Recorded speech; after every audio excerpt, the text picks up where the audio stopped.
नमस्कार, मैं मितानंद आप सभी का टॉपर्स एंड रैंकर्स पर स्वागत करता हूं। दोस्तों, आज हम लोग इतिहास के अंतर्गत जो टॉपिक पढ़ने जा रहे हैं सिंधु घाटी सभ्यता, और सिंधु घाटी सभ्यता के जो टॉपिक पढ़ रहे हैं उसमें आज ये तीसरी क्लास है। तो हम लोग धीरे धीरे ही सही लेकिन एक अच्छी तरीके से एक अच्छे कॉन्सेप्ट के साथ आगे बढ़ते चले जा रहे हैं, ताकि हम जो भी कॉन्सेप्ट पढ़ रहे हैं जो भी पढ़ रहे हैं वो एग्ज़ाम में अगर वहाँ से अगर पूछ दिया जाएगा तो एक भी क्वेश्चन वहाँ से नहीं छूटेगा। समझ गए ना? इसलिए पार्ट वाइज हम लोग धीरे धीरे से जितना भी हो सके बिल्कुल एकदम अच्छी तरीके से समझ के ही आगे बढ़ते जा रहे हैं। उसी कड़ी में आगे बढ़ते हैं। आज कह रहा है कि सिंधु या सैंधव सभ्यता कैसी सभ्यता थी। सिंधु जो सभ्यता थी, सिंधु घाटी जो सभ्यता थी, सिंधु घाटी सभ्यता को सैंधव सभ्यता भी कहा जाता है। समझ गया ना? सिंधु घाटी सभ्यता को सैंधव सभ्यता भी कहा जाता है। तो वही कह रहा है कि सिंधु घाटी सभ्यता या सैंधव सभ्यता, ये सभ्यता कैसी सभ्यता थी? ये नगरीय सभ्यता थी या ग्रामीण सभ्यता थी? ठीक है, इसमें स्टूडेंट कंफ्यूज हो जाते हैं कि सिंधु घाटी सभ्यता या सैंधव सभ्यता समझते हैं। पहले इसको जानते हैं कि सिंधु घाटी सभ्यता, सिंधु या सैंधव सभ्यता कैसी सभ्यता थी? ये नगरीय सभ्यता थी। कैसी सभ्यता थी? ये नगरीय सभ्यता थी, ग्रामीण सभ्यता नहीं थी। ये कैसी सभ्यता थी? नगरीय सभ्यता थी। ठीक है, अब देखिए, समझिए, आप लोगों को थोड़ा सा सोचिए कि आज से एक तो हमारा 2026 इधर 2026 साल, और उसके बाद 1750 और 2350 ईस्वी के बीच जो वहाँ तक का जो पीरियड है, उधर पीछे उस समय जो सिंधु घाटी सभ्यता का जो विकसित हुआ था वो नगरीय सभ्यता में विकसित हुआ था। यानी कि जो हम लोग नगर में, सिटी में जो सुविधा देखते हैं, जिस प्रकार का सिटी का, नगर का जो संज्ञा दिया जाता है, कैसे दिया जाता है कि नगर में जो भी चीज़ है, नगर में जो भी नगरीय सभ्यता, यानी नगर को, सिटी को जो संग दिया गया है, सिटी का वैल्यू, तो उस समय सैंधव सभ्यता के समय भी आज के समय का जो सिटी है, आज के समय का जो नगर है, ऐसी सुविधा से लैस उस समय था। आप समझ सकते हैं। चूंकि अभी हमारे कहिए कि पूरे वर्ल्ड पर लेते हैं अगर, तो अभी भी बहुत से ऐसे देश हैं जो कि नगरीय क्या, उनका जो जीवन ग्रामीण सभ्यता, यहाँ तक कि ग्रामीण सभ्यता से भी बदतर स्थिति वो जी रहे हैं अभी भी। और यहाँ पे जो सैंधव सभ्यता, ये आज से कई हजार वर्ष पहले भी वहाँ नगरीय सभ्यता विकसित हो चुका था। इसलिए सैंधव घाटी सभ्यता बहुत ही महत्वपूर्ण है। समझ गया ना? तो पूछा गया क्वेश्चन कि सिंधु सभ्यता या सैंधव सभ्यता कैसी सभ्यता थी? नगरीय सभ्यता थी। ठीक है, चलिए नेक्स्ट। अच्छा, हम लोग जो इससे पिछले वाले क्लास में पढ़े थे, कुछ जो है सैंधव कालीन के प्रमुख स्थल, जो प्रमुख स्थल पढ़े थे, उसमें बहुत से स्थल हम लोग पढ़े थे। वो किस नदी के किनारे स्थित है, उसके उत्खननकर्ता कौन है, ठीक है, उनकी वर्तमान स्थिति क्या है। उसी में देखिए क्वेश्चन कर रहा है कि यूनेस्को द्वारा विश्व विरासत स्थल की सूची में शामिल प्रथम सैंधव कालीन स्थल। क्योंकि यूनेस्को जो है ये एक ऑर्गेनाइजेशन है, वर्ल्ड लेवल का ऑर्गेनाइजेशन है। ये जितने भी वर्ल्ड लेवल पे जो ऑर्गेनाइजेशन है वो सभी हम लोग स्पेशल एक क्लास में पढ़ेंगे। तो फिलहाल समझिए कि यूनेस्को क्या है, एक वर्ल्ड ऑर्गेनाइजेशन है, जैसे कि WTO होता है, समझ गए ना, यूनिसेफ है, उसी प्रकार यूनेस्को जो है वर्ल्ड ऑर्गेनाइजेशन है। वही कह रहा है कि यूनेस्को के द्वारा विश्व विरासत स्थल, वर्ल्ड हेरिटेज साइट, ठीक है, यूनेस्को द्वारा विश्व विरासत स्थल की सूची में शामिल प्रथम सैंधव-कालीन स्थल। चूंकि यूनेस्को के द्वारा ये जो वर्ल्ड हेरिटेज साइट का नामांकन किया जाता है, उसका जो विरासत में उसको लिया जाता है, सूची में डाला जाता है, तो मामूली जिसको या जैसे जो भी है उसको ऐसे नहीं कि यूं ही दे दिया यहाँ से नाम भेज दिए और वहाँ पे शामिल कर लेगा, नहीं, वो उनका पूरा वर्ल्ड लेवल पर स्टडी होता है। आप समझिए ना कि मोहनजोदड़ो, ऐसा मान लिया जाए, इसका जो आंसर है कि यूनेस्को द्वारा भारत में सिंधु घाटी सभ्यता की पहली साइट, सॉरी भारत, ये पहले विश्व लेवल पे, भारत का छोड़ दीजिए, ठीक है ना।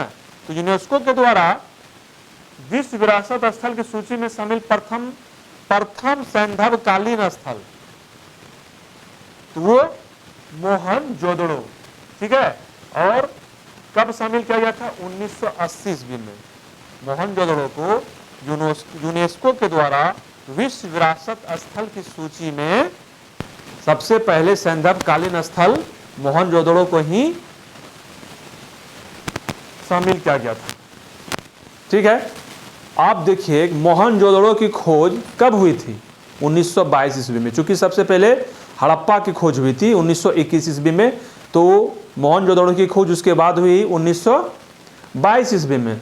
1922 से लेकर आप बताइए कि उस पर कितना स्टडी क्या होगा, तब जाके 1980 ईस्वी में ये मोहनजोदड़ो जो स्थल है, ये वर्तमान में कहाँ है? पाकिस्तान में। तो ये जो है इसको यूनेस्को के द्वारा शामिल किया गया है 1980 ईस्वी में, ठीक है। अब देखिए फिर कह रहा है इसमें और इसमें, ये क्वेश्चन जो देखिए इसमें यह है कि विश्व विरासत स्थल की सूची में शामिल प्रथम सैंधव-कालीन, ओवरऑल सैंधव जितने भी सिंधु घाटी सभ्यता में जो स्थल थे, ओवरऑल पूरे सैंधव-कालीन स्थल में पूरा, चाहे वो भारत में हो, चाहे वो पाकिस्तान में हो, चाहे वो अफगानिस्तान में हो, वो सभी मिला के जो पहले हमारे भारतीय उपमहाद्वीप एक हुआ करते थे, वो सभी मिला के सबसे पहले किसको यूनेस्को के द्वारा विश्व विरासत स्थल की सूची में शामिल किया गया था? मोहनजोदड़ो को।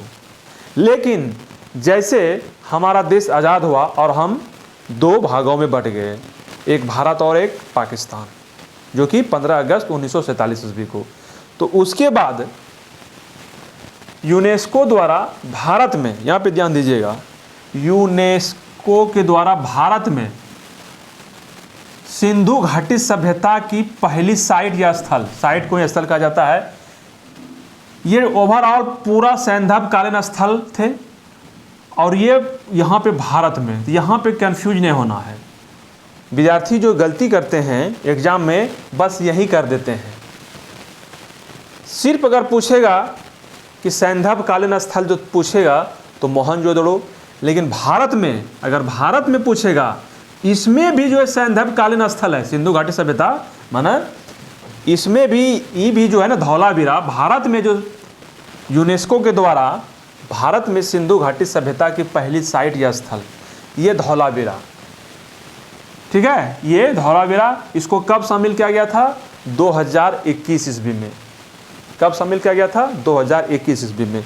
तो आप लोग कन्फ्यूज नहीं होइएगा ना। ओवरऑल पूरा सैंधव घाटी सभ्यता का जो स्थल का अगर बोलेगा तो वो मोहनजोदड़ो, उसको यूनेस्को के द्वारा सबसे पहले विश्व विरासत स्थल की सूची में शामिल किया गया था। लेकिन अगर भारत में पूछा जाएगा तो वो धौलावीरा हो जाएगा। ओके, चलिए नेक्स्ट, सिंधु घाटी सभ्यता की सबसे बड़ा स्थल। सिंधु घाटी जो सभ्यता हम लोग पढ़ रहे हैं, इस सभ्यता की सबसे बड़ा स्थल, सबसे बड़ा जगह, सबसे बड़ा साइट, सिंधु घाटी सभ्यता का सबसे बड़ा स्थल कौन है? तो मोहनजोदड़ो।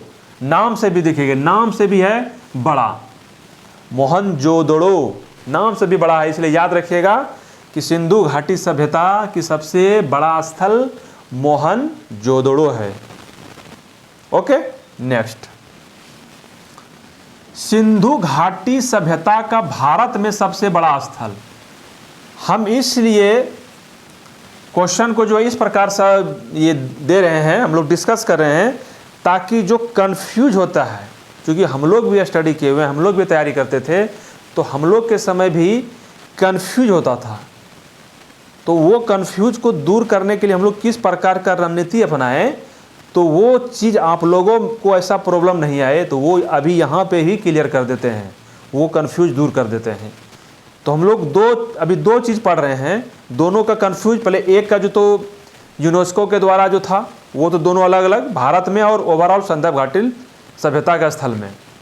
अब यहाँ पे क्या कह रहा है कि सिंधु घाटी सभ्यता का सबसे बड़ा स्थल, यहाँ ओवरऑल पूरा सिंधु घाटी सभ्यता के बारे में बोला गया है। इसमें सबसे बड़ा स्थल कौन थे? मोहनजोदड़ो। जब हमारा देश आज़ाद नहीं हुआ था, हमारा भारत पाकिस्तान ये सभी एक ही थे। उस समय भारतीय उपमहाद्वीप में सबसे बड़ा जो सिंधु घाटी या सैंधवकालीन स्थल का ये मोहनजोदड़ो था। लेकिन फिर यहाँ क्या कर रहा है, सिंधु घाटी सभ्यता का भारत में सबसे बड़ा स्थल।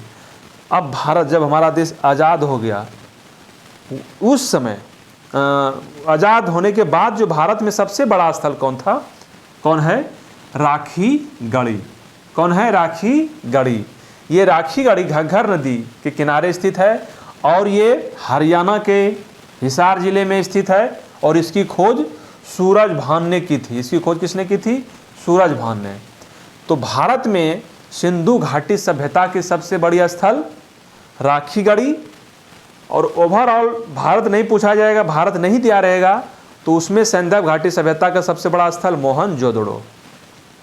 कन्फ्यूज दूर हो गया होगा। चलिए, अब ये वही चीज़ है, राखी गढ़ी जो है ये किस नदी के किनारे स्थित है? घग्गर नदी के किनारे, और ये हरियाणा के हिसार जिले में स्थित है। ठीक है, इसकी खोज उत्खननकर्ता जो थे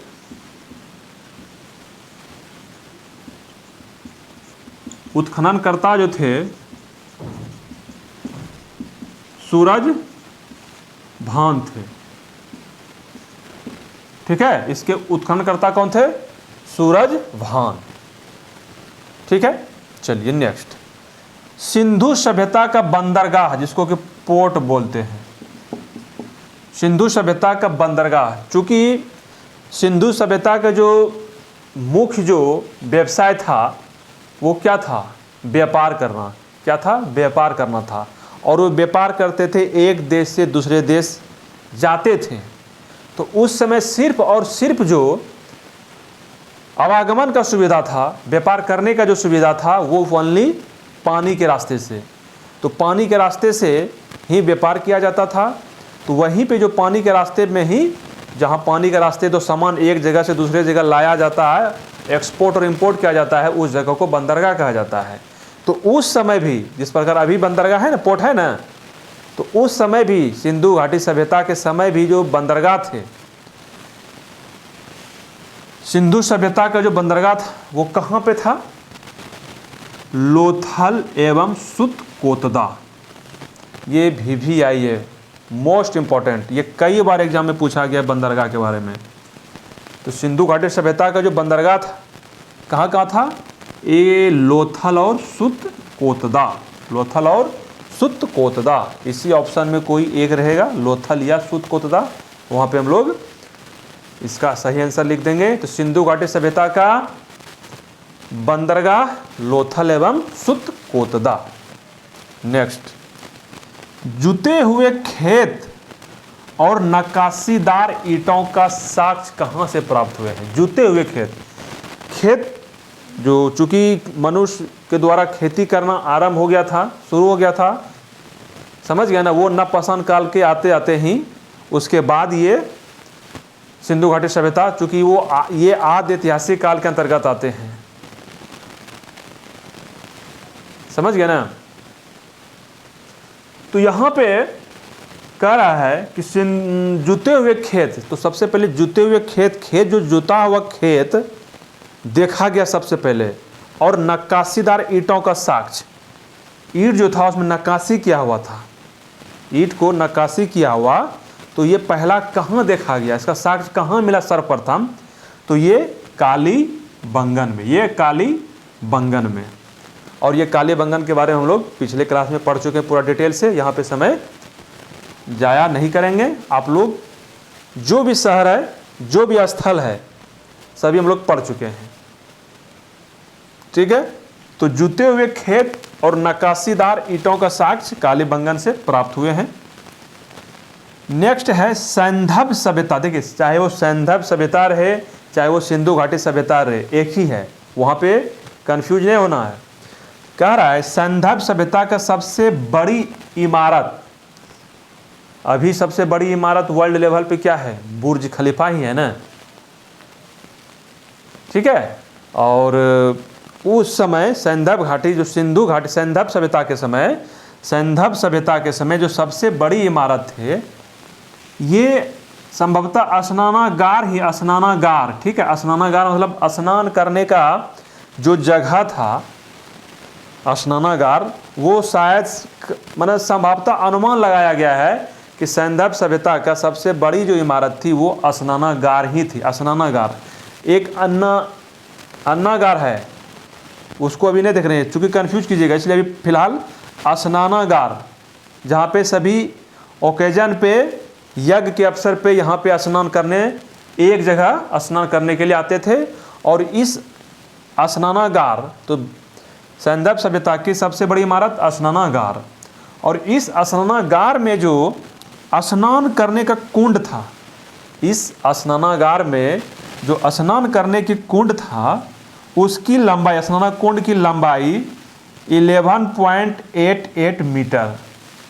उस स्नान कुंड, उस समय समझ लीजिए कि उस समय जो ये स्नानागार के अंतर्गत जो स्नान कुंड था, उसकी लंबाई 11.88 मीटर, 11.88 मीटर। चौड़ाई जो थी वो 7.01 मीटर, और उसकी गहराई जो थी वो 2.43 मीटर था। ये भी क्वेश्चन कई बार पूछा गया है कि वो सिंधु घाटी सैंधव सभ्यता की जो स्नानागार, स्नान कुंड की गहराई कितनी थी, कभी चौड़ाई पूछ देते हैं, कभी लंबाई पूछ देते हैं, तो ये याद रख लीजिएगा। ठीक है, और इस स्नान कुंड में उतरने के लिए 2 जगह से रास्ता बनाया गया था। इस स्नान कुंड में, स्नान कुंड क्या था, वो जिस प्रकार का भी देखते नहीं है, एक पोखर जो होता है, तालाब जो होता है, उसको चारों ओर सीढ़ी बना दिया जाता है अभी, लेकिन उस समय उस स्नान कुंड में उतरने के लिए 2 जगह, 2 साइड में रास्ता बनाया गया था, सीढ़ी बनाया गया था, और उस सीढ़ी के रास्ते से ही, सीढ़ी के द्वारा ही उस स्नान कुंड में जाते थे स्नान करने के लिए। ठीक है, चलिए नेक्स्ट। आप लोग को दिखाई दे रहा है?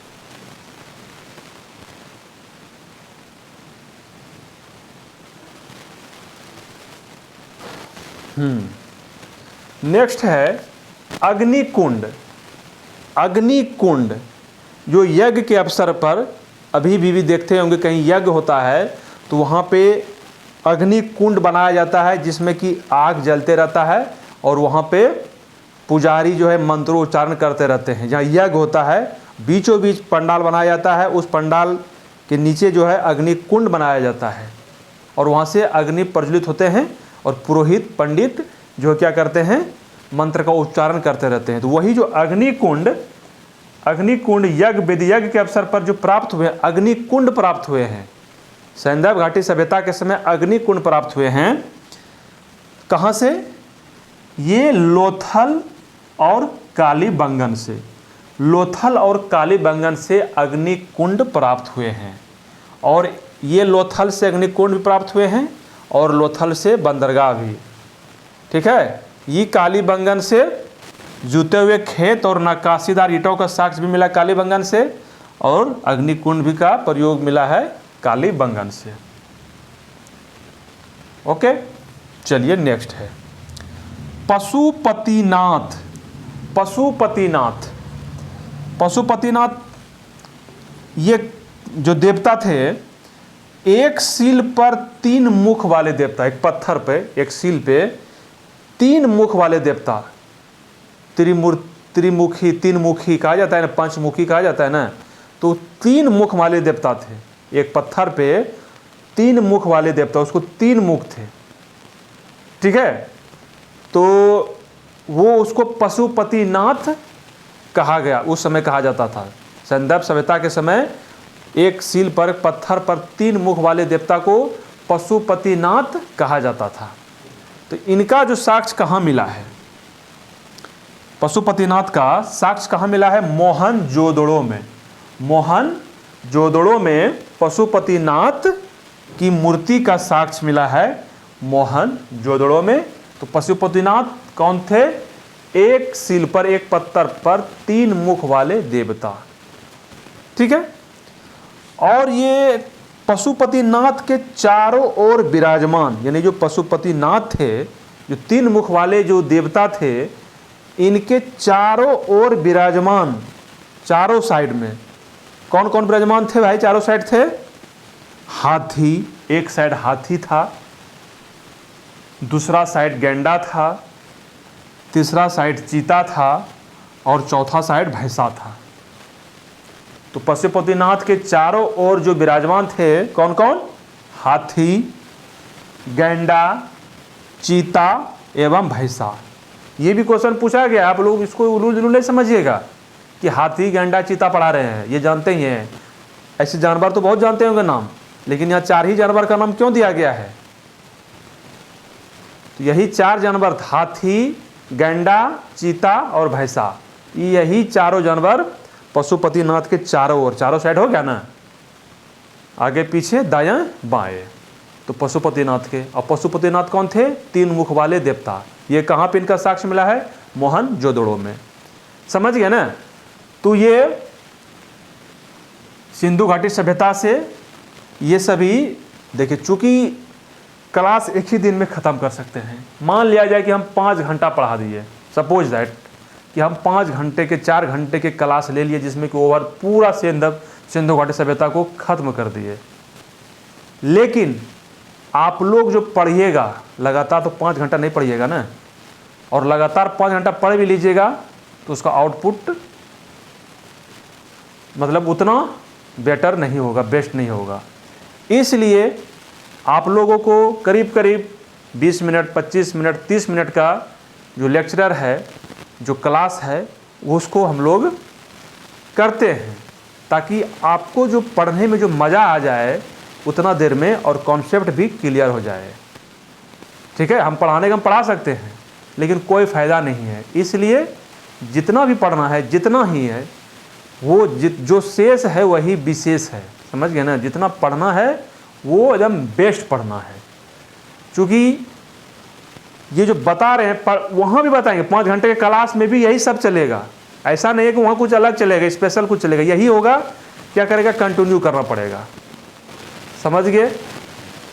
इसलिए आप लोग धीरे धीरे मज़े के साथ पढ़िए, ताकि आप लोगों के माइंड पे भी बर्डन नहीं हो, और पढ़ भी लीजिए, हमारा काम भी हो जाएगा। ठीक है। तो ये था आज की तीसरी क्लास थी, और क्या बताएं, लुसेंट ही कवर हो रहा है मुख्य रूप से।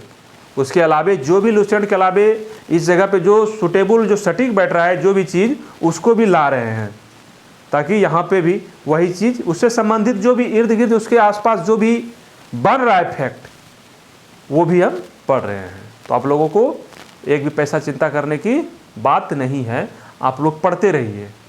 बस सिर्फ और सिर्फ पढ़ तो लीजिए, पढ़ने के बाद उसके बाद एग्ज़ाम में जाइएगा। जो चैप्टर, जो टॉपिक हम पढ़ा रहे हैं, उसको पढ़ने के बाद आप एग्ज़ाम में जाइएगा, चाहे वो किसी भी प्रकार का एग्ज़ाम हो। हम तो यूपीएससी का भी बात कर रहे हैं, PCS, SSC, railway, banking, Bihar police दरोगा, होमगार्ड, यानी जो भी एग्ज़ाम होगा, सभी एग्ज़ाम में जो टॉपिक बता दिए हैं, जो चैप्टर बता दिए हैं, उस चैप्टर को बिल्कुल एकदम याद कर लीजिएगा, जो बताए हैं जिस प्रकार को कॉन्सेप्ट के साथ, तो इससे एक भी क्वेश्चन छूटेगा ही नहीं छूटेगा। ठीक है। तो आज बस इतना ही, तब तक अभी यही चलेगा, सिंधु घाटी सभ्यता ही चलेंगे, क्योंकि ये बहुत बड़ा चैप्टर है, बहुत बड़ा, बहुत से टॉपिक है, जो कि उस टॉपिक से एग्जाम में क्वेश्चन पूछा ही जाता है, कभी इस टॉपिक से, कभी उस टॉपिक से। तो पढ़ना तो जरूरी है, नहीं पढ़ेंगे अब बोलिएगा कि सिंधु घाटी सभ्यता सर पढ़ा दिए, लेकिन यहाँ से क्वेश्चन जो पूछा जाता है आप पढ़ाए नहीं है। नहीं, जो भी एग्ज़ाम में पूछा जाता है जिस टॉपिक से, वो सभी को बताएंगे। ठीक है। चलिए आज बस इतना ही, तब तक आप लोग पढ़ते रहिए, मस्त रहिए, स्वस्थ रहिए। Thank you.